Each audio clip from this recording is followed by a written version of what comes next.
Lorsque les temps deviennent difficiles, votre jardin peut devenir une ligne de vie. Mais que se passe-t-il s'il ressemble à une source de nourriture évidente et attire soudainement des regards extérieurs? Pourquoi les plantes les plus visibles vous rendraient-elles le plus vulnérable? Et pourquoi tant de gens ne réalisent-ils pas que les meilleures provisions de survie se trouvent souvent là où personne ne regarde? Aujourd'hui, nous allons parler des stealth crops, des plantes qui ne ressemblent pas à de la nourriture, mais qui peuvent quand même vous nourrir. Et nous commençons avec la numéro 1, peut-être la plus discrète. Top 1. L'igname de Chine. Cette plante pousse dans les zones 5 à 10 et, à première vue, ressemble à une plante grimpante purement décorative. Une plante grimpante avec des feuilles en forme de cœur et de petites fleurs agréablement parfumées. Parfaite pour recouvrir un mur ou une balustrade. C'est précisément son avantage de camouflage. Elle ne crie pas nourriture, mais plutôt décoration de jardin. Pourtant, le véritable trésor est enfoui profondément dans le sol. Un énorme tubercule qui peut atteindre près d'1 mètre de long et peser plusieurs livres. La récolte a lieu à l'automne, une fois que la tige est morte. Son goût est doux, légèrement sucré et amylacé, comme un mélange de pommes de terre et de rutabaga. Vous pouvez la cuire, la rôtir, la faire revenir ou même la râper crue. Dans la cuisine asiatique, elle est souvent utilisée dans les soupes, les ragoûts et aussi dans les préparations traditionnelles. Une fois cuite, sa consistance devient lisse et crémeuse.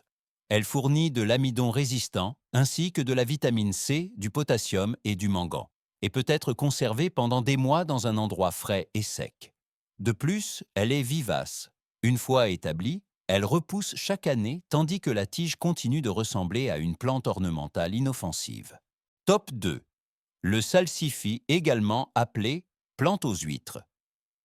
Il pousse dans les zones 4 à 8 et est si insignifiant en surface que la plupart des gens passent simplement à côté. Il ressemble souvent à de hautes herbes avec des fleurs violettes ou jaunes, rien qui ne crie immédiatement source de nourriture. C'est là que réside l'avantage du camouflage. Quiconque ne prête attention qu'à ce qui est visible ne réalise pas que la véritable récolte attend en profondeur. Car c'est la longue racine pivotante blanche cachée sous terre qui est comestible jusqu'à ce que vous la déterriez délibérément. La récolte se fait à l'automne, de préférence après les premières gelées, car cela rend la racine plus douce et plus tendre. Son goût est délicat, légèrement sucré, et rappelle les cœurs d'artichaut ou les asperges, avec une très fine note d'huître, d'où son surnom. Vous pouvez le peler et le rôtir, le cuire et le réduire en purée, ou même le couper en fines tranches crues dans des salades. On peut aussi en faire une soupe aux huîtres factice, une variante de soupe aux huîtres sans huîtres grâce uniquement au goût de la racine. Un autre avantage pour la survie, les racines se conservent bien dans un silo à légumes où vous pouvez les laisser dans le sol pendant l'hiver et les déterrer au besoin. Sur le plan nutritionnel, il est riche en fibres, en potassium et en vitamine C, exactement ce dont vous manquez lorsque les légumes frais se font rares. Une plante comestible qui ne ressemble à rien et qui est précisément pour cela si précieuse. Top 3. Les pois chiches. Ils poussent dans les zones 3 à 9 et ressemblent en surface à des plantes basses et buissonnantes avec de petites fleurs blanches ou violettes. Pour la plupart des gens, ils ne ressemblent pas à de la nourriture, plutôt à un habitant de jardin quelconque et peu spectaculaire. C'est ce qui les rend si discrets. Les gousses sont également petites et se cachent sous le feuillage, ce qui les rend à peine visibles de loin. Le facteur de camouflage ne vient donc pas d'une intention de se cacher, mais du fait que la plante n'est tout simplement pas reconnue comme aliment. La récolte se fait lorsque les gousses sur la plante deviennent brunes et sèches complètement.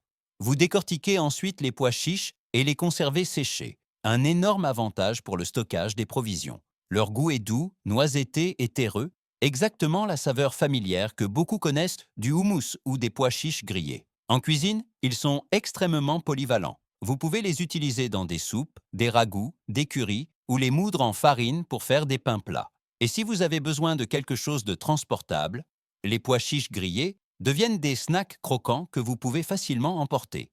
Un autre point de survie est le sol. Les pois chiches appartiennent aux légumineuses et fixent l'azote, ils améliorent donc la terre tout en fournissant de la nourriture. Sur le plan nutritionnel, ils apportent des protéines, des fibres, du folate et du fer, particulièrement important lorsque la viande est rare et que l'alimentation devient très riche en céréales. Top 4, les camassia, également appelées camassia. Cette plante pousse dans les zones 3 à 8 et présente, à la fin du printemps, de hautes inflorescences de fleurs bleues ou blanches. C'est précisément ce qui la fait ressembler à un simple bulbe ornemental, élégant, décoratif, inoffensif. Et c'est précisément son avantage de camouflage. Car ce n'est pas ce que l'on voit qui est comestible, mais le bulbe, profondément enfoui dans le sol. Mais voici l'avertissement de sécurité crucial. Les bulbes de camassia sauvage peuvent facilement être confondus avec le camassia mortel, death camas, qui est toxique.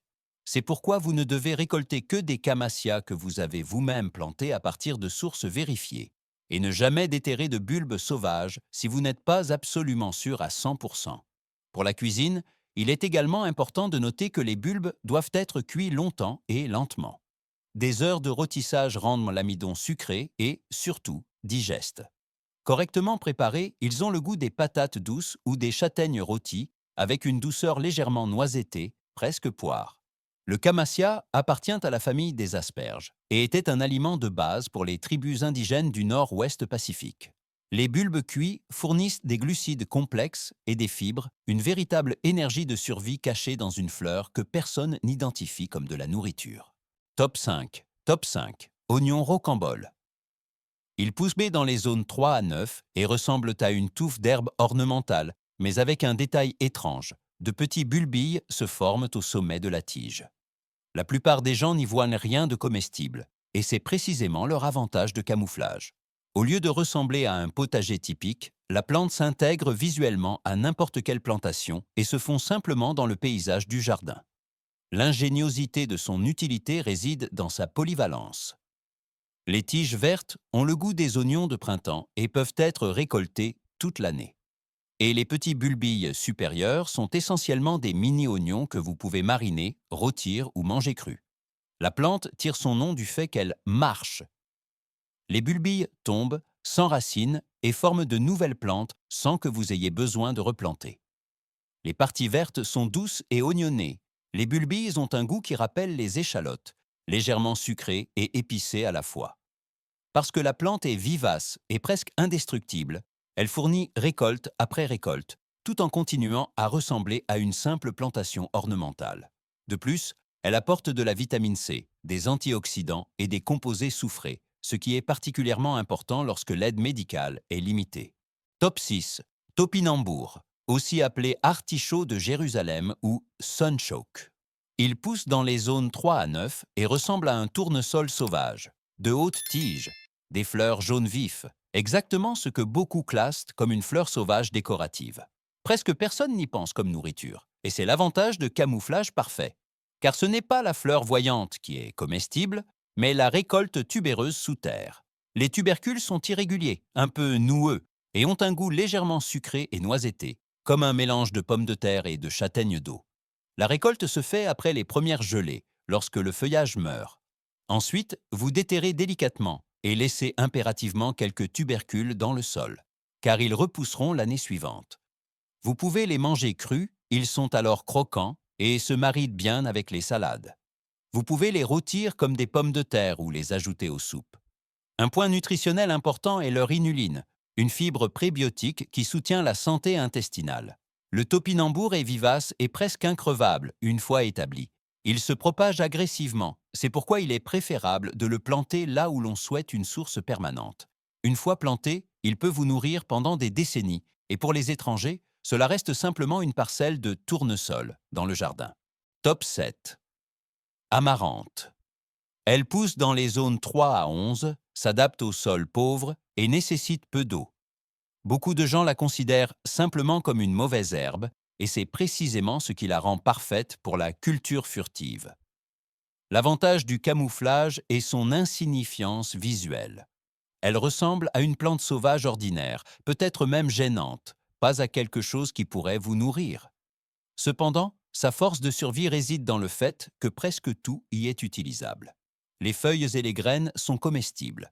Les jeunes feuilles ont un goût doux, similaire à celui des épinards, et vous pouvez les utiliser crues ou cuites.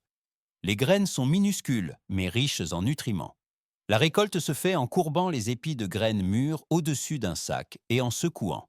À partir des graines, vous pouvez faire éclater de petits grains ressemblant à du pop-corn, les moudre en farine ou les cuire comme du riz. Leur goût est noisetté et terreux. Les feuilles restent tendres et douces lorsqu'elles sont jeunes, tandis qu'elles peuvent devenir légèrement amères sur les plantes plus âgées. Sur le plan nutritionnel, les graines sont particulièrement intéressantes. Elles contiennent près de 14% de protéines et sont riches en lysine, un acide aminé manquant dans la plupart des céréales. Les feuilles fournissent également de la vitamine A, de la vitamine C et du calcium. En d'autres termes, une alimentation réelle et sérieuse, cachée dans une plante que la plupart ignoreraient ou même arracheraient. C'est tout pour aujourd'hui. J'espère que vous avez retenu quelques idées fortes et que vous vous sentez plus en sécurité pour cultiver des plantes comestibles discrètes qui ne sont pas immédiatement reconnues comme de la nourriture. Écrivez-moi dans les commentaires celle que vous voulez essayer en premier ou celle qui vous a le plus surpris. Si cette vidéo vous a aidé, aimez-la et abonnez-vous à la chaîne pour ne manquer aucun autre conseil de jardinage de survie.